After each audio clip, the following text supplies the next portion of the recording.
లేకుండా కరెక్ట్ ఒక అర్ధ కిలోమీటర్ చిన్న రాక్ గోడ కడితే రాళ్ళ గోడ కడితే డైరెక్ట్గా నీళ్లు అన్నారం పోతాయి, సుందిల పోతాయి, అక్కడ నుంచి ఎల్లంపల్లికి పోతాయి, అక్కడ నుంచి మిడ్మానేర్కి పోతాయి, మిడ్మానేర్ నుంచి ఎస్ఆర్ఎస్పీకి పోయేటి ఎస్ఆర్ఎస్పీకి పోతాయి, పునరుజ్జీవన పథకానికి పోయేటి అవి అటు పోతాయి, మా నిజాం సాగరు, మా మల్లన్న సాగరు, కొండపోచమ్మ సాగరు వాటన్నిటికి వచ్చేటి అవి వస్తాయి. నల్గొండ దాకా కాకతీయ కెనాల్ల నీళ్లతోని టోటల్ ఒక 30 lakh వాటికి కూడా వాటర్ పంపించేటటువంటి అవకాశం ఉంటుంది.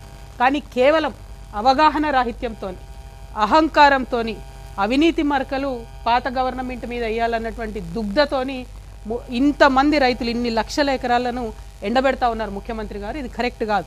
నిన్న మీరు ఒక పార్టీ మీద మీరు విమర్శ చేయాలి కాబట్టి అది మేడిగడ్డ కడితే ఇట్లయితుంది అట్లయితుంది కూలిపోతుంది, నేను మేస్త్రిని నాకు తెలుసు ఇల్లు ఎట్లా కట్టాను అని చెప్పారు. సంతోషం, మీరు మేస్త్రే.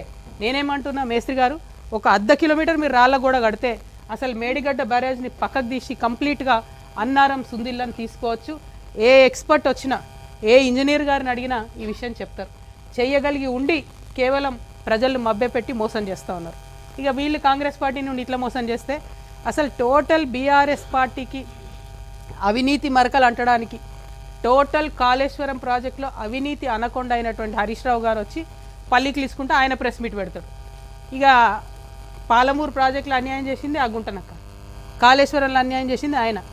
ఈయననే తప్పు చెప్పి ప్రజల్ని డైవర్ట్ చేస్తుందంటే ఆయన వచ్చి ఆ డ్రామా ఇంకొంచెం పెంచి ఆయన ఏందేందో మాట్లాడిపోయాడు. నేను అంటున్నా కదా, అదే గుంటనక్కను ఎవరి వల్ల అయితే అవినీతి జరిగిందో ఆయననే ముందట పెడుతున్న బీఆర్ఎస్ పార్టీ ఈ జన్మల బాగుపడదు, ఈ జన్మల అధికారంలోకి రాదు. ఇవాళ అవినీతితో కూరుకుపోయి ఉన్నటువంటి విషయాన్ని బయట పెడతా ఉన్నాను నేను చాలా స్పష్టంగా. వీరొక్కరే కాదు, నిన్న మొన్న కూడా చూస్తూ ఉన్నాం, చాలా విషయాలు బయటకు వచ్చినాయి.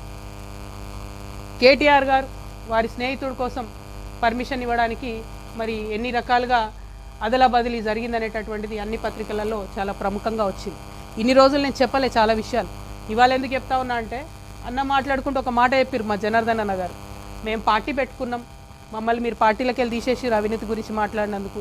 నేను ఆగిపోలేదు కదా, నేను సాగాలి కదా, ప్రజల మధ్యలో ఉండాలనుకుంటున్నా. నేను నా పార్టీ పెట్టుకున్నాను, ఎలక్షన్ కమిషన్కి పోయినాను, నా పని నేను చేసుకుంటున్నా. సంవత్సరన్నర కాలంగా ఒక 6 నెలలు, ఫస్ట్ 6 నెలలు చెప్పాలి ప్రజలకు కాబట్టి మీ గురించి చెప్పి వదిలేసి తర్వాత నేను ప్రజా సమస్యలు మాట్లాడుకుంటూ వెళ్తున్నా. కానీ వాళ్ళు మాత్రం ఎలక్షన్ కమిషన్కి 1000 కంప్లైంట్స్. మరి భయం లేదన్నారు కదా, నేను పార్టీ పెట్టుకుంటే మీకు ఇబ్బంది లేదన్నారు కదా, మేము అడిగిన ప్రశ్నలకు ఇంతవరకు జవాబు చెప్తలేరు కదా, మరి ఎందుకు ఈ చాటుమాటు వెన్నుపాటు వ్యవహారాలు?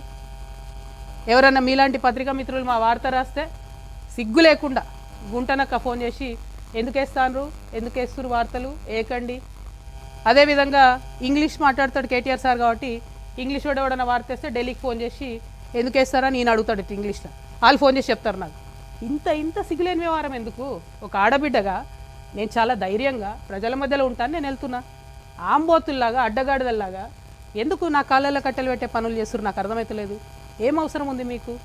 ఒక్క ప్రశ్నకన్నా సమాధానం చెప్పిరా నేను అడిగిన వాటికి? ఇంకా నేను ఎక్కడ కూడా పర్సనల్ ఇష్యూస్ మాట్లాడను కూడా నా ప్రాణం పోయినా. కానీ ఆ బీఆర్ఎస్ పార్టీలో వీళ్ళిద్దరూ జోడెడ్లలాగా నడపాల్సిన వాళ్ళు ఇద్దరు కూడా దున్నపోతుల్లాగా ప్రజల ఇష్యూలు మర్చిపోయి కేవలం అవినీతి ఇష్యూస్ మాట్లాడడం, ఇప్పటికి కూడా అడ్డగోలుగా అవినీతి పరులను కాపాడడం. మొన్న నేను ఉద్యమకారుల పక్షాన పోయి అక్కడ ఉద్యమం చేస్తున్నా అండి. ఏం డ్రామా చేసిండ్రు కాంగ్రెస్ బీఆర్ఎస్ కలిసి? అంటే మీకు ఆ పూటకు నన్ను ఆపడానికి, ఉద్యమకారుల వార్తలు రాకుండా ఉండడానికి అయితే కాంగ్రెస్తో జతగడతాడు, అయితే బీజేపీతో జతగడతారు. ఏముంటుంది? నీయతు న్యాయం ఏముండదా? ఒక పార్టీకి ఒక లైన్ ఉండదా? ఏంటది డైరెక్షన్లెస్గా పోయి అక్కడ డ్రామా. ఆయన గుంటనక్క కింద పడ్డాడట, ఈయన పోయి ఆయనను పరామర్శించిండట. ఏడ కింద పడ్డాడో ఏమైందో అసలు ఎంత విచిత్రం అంటే ఆ రోజంతా మీరు చూస్తే ప్రతి ఒక్కరికి ఫోన్లు చేసి మీరు ఉద్యమకారుల వార్తలు వేయొద్దు. ఎందుకు వేయొద్దు? వచ్చేదా తెలంగాణ ఉద్యమకారులు లేకపోతే? మీరు మాట్లాడతలేరు, నేను ఒత్తిడి తెస్తున్నా కాంగ్రెస్ ప్రభుత్వం మీద ఉద్యమకారులకు ఇచ్చిన మాట చేయాలని. మీకేం ప్రాబ్లము? మీరెందుకు అడ్డుపడతాను? ఎస్, ఇవాళ అడుగుతా ఉన్నా నేను. 1400 కోట్లు ఇవాళ బీఆర్ఎస్ పార్టీ అకౌంట్లు ఉన్నాయి కదా, అవి క్విట్ ప్రోకి కింద వచ్చినాయి కాదా? అవినీతి సొమ్ము కాదా? ఆంధ్ర కాంట్రాక్టర్లు ఇచ్చినాయి కాదా? పంచండి. అవినీతి సొమ్ము అంతా కూడా అమరవీరుల కుటుంబాలకు పంచండి. కుటుంబానికి 1 కోటి రూపాయలు పంచండి. రండి, పంచిన తర్వాత అప్పుడు గ్రౌండ్లకు రండి, నాతో సమానంగా ప్రజల మధ్యలోకి వచ్చి నిలబడండి. ఇలా ఒంటరిగా నేను పోరాటం చేస్తుంటే మీరందరూ డబ్బులు పెట్టుకొని వచ్చినటువంటి అనేకమైనటువంటి అవినీతితో వచ్చినటువంటి అనేకమైన అంశాలను పెట్టుకొని నన్ను ఇబ్బంది పెడతారేంది? నిన్నగాక మొన్న కేటీఆర్ గారు ఒక పేపర్ కొన్నారు 128 కోట్లు, దాదాపుగా అంతే 188, 188 కోట్లతోని పయనీర్ అని ఇంగ్లీష్ పేపర్ కొన్నాడు ఆయన. అంటే ఇక తెలుగులో ఆడిన అబద్ధాలు ఆడదు అన్నట్టు ఇప్పుడు ఇంగ్లీష్లో కూడా అబద్ధాలు ఆడతారు అన్నట్టు. I'm appealing to everybody, Pioneer paper is now been bought by BRS, so please don't trust that paper. Whatever comes in Pioneer is BRS's view. ఏంది ఇది? పత్రికలు కొంటాం, యూట్యూబ్ ఛానల్ కొంటాం. ప్రజాబలం ఉండాలి, గుండె ధైర్యం ఉండాలి, ధనబలం ఉంటే ప్రదర్శించుకోండి అవసరమైన కాడ. మొన్న ఇక్కడికి వస్తే కూడా ఫ్లైట్లో వచ్చిపోయారేమో కదా, హెలికాప్టర్లలో వచ్చిపోండి. మేము సామాన్యులం, మేము కార్లలో పోతున్నాం. పాయింట్ అది కాదు. పాయింట్ ఏంటంటే ప్రజల మీద, ప్రజా సమస్యల మీద పోటీ పెట్టుకోండి. మాతో మా కాళ్ళల్లో కట్టెలు పెడితే ఏమొస్తుంది? వెనకంగా పోయి ఎప్పటికన్నా మాతోనే వచ్చి చేరుతుంది.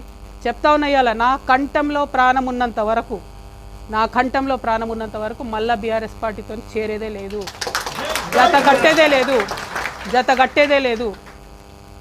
ఎందుకు చెప్తున్నా అంటే బాధతో చెప్తున్నా. నేను మళ్ళీ చెప్తున్నా, పర్సనల్గా నేను ఎంత హ్యూమిలియేషన్ గురైనా ఒక్క విషయం కూడా నేను బయట చెప్పలేదు, చెప్పను. రాజకీయంగా డెఫినెట్గా చెప్పిన, ఇంకా చాలా చెప్తా.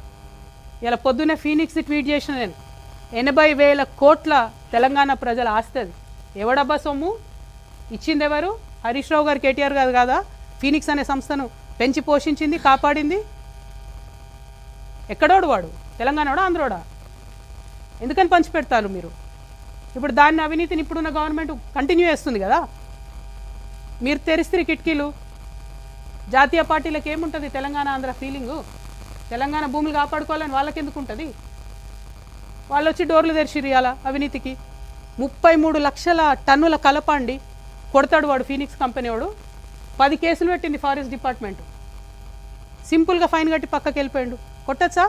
33 లక్షల కలప హైదరాబాద్ నగరం నడిబొడ్డున ఎడ దొరుకుతుంది అంత గ్రీనరీ? ఇవ్వడానికి వీళ్ళకి లేదు. కేసు పెట్టిన ఫారెస్ట్ డిపార్ట్మెంట్ కూడా ఇంతవరకు కుయ్యి అంటలేదు, కై అంటలేదు. మేము వదిలిపెట్టాం. నేను చెప్తున్నా, భూ పోరాటం, భూదందా, భూ కబ్జా నేను ముందే చెప్పిన. 2014 నుంచి తెలంగాణ వచ్చినప్పటి నుంచి నేను అధికారంలోకి వచ్చేదాకా అన్ని రివ్యూ చేస్తాం. కేసీఆర్ గారు గవర్నమెంట్ ఇచ్చింది రివ్యూ చేస్తాం, రేవంత్ రెడ్డి గారు గవర్నమెంట్ ఇచ్చిన భూములు కూడా రివ్యూ చేస్తాం.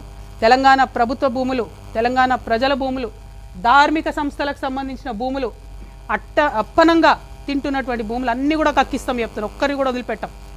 మీ ఫ్రెండ్స్ కావచ్చు, మీకు ఎవరన్నా కావచ్చు, మీ బిజినెస్ పార్ట్నర్లు కావచ్చు. ప్రజల ఎజెండా లేదు, పని చేసుకునేటోళ్ళను అడ్డం పడాలా.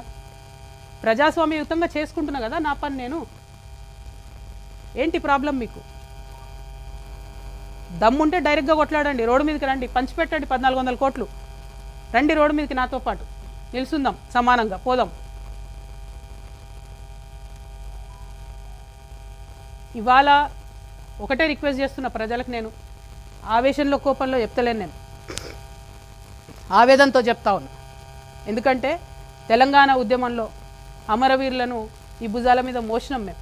సువర్ణ అనే పాప చచ్చిపోతే ఆ శవాల మీద పడి ఏడ్చినాం మేము. ఆనాటి నుండి ఈనాటి వరకు కూడా తెలంగాణ ఉద్యమకారుల పక్షానే నిలబడ్డానే.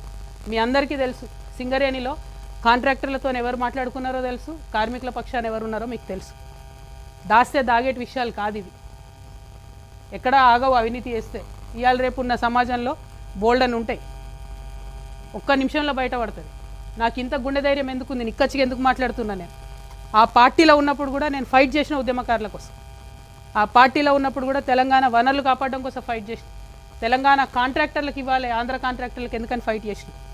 ఎందుకంటే తెలంగాణలో ఉన్న చిన్న చిన్న కాంట్రాక్టర్లు ఉద్యమాలు చేసే సందర్భంలో చాలా సంఘాలకు డబ్బులు ఇచ్చి తోలేదు వాళ్ళను. తెలంగాణలో ఉన్న చిన్న చిన్న బడ్జెట్ స్కూల్స్ బస్సులు ఇచ్చి తోలేదు వాళ్ళను ఉద్యమాలకు.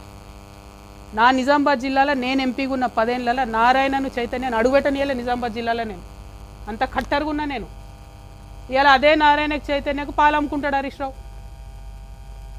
మళ్ళీ డిమాండ్ చేస్తున్న ముఖ్యమంత్రి గారు, నేను పెద్ద పెద్ద స్కూల్స్ 500 జనాభా దాటితే విజయ డైరీ పాలే కొనాలా. 100% తెలంగాణ రైతులకు లాభం జరగాలి, పాడి రైతులకు. ప్రైవేట్ వాడికి లాభం జరిగేది ఏంది?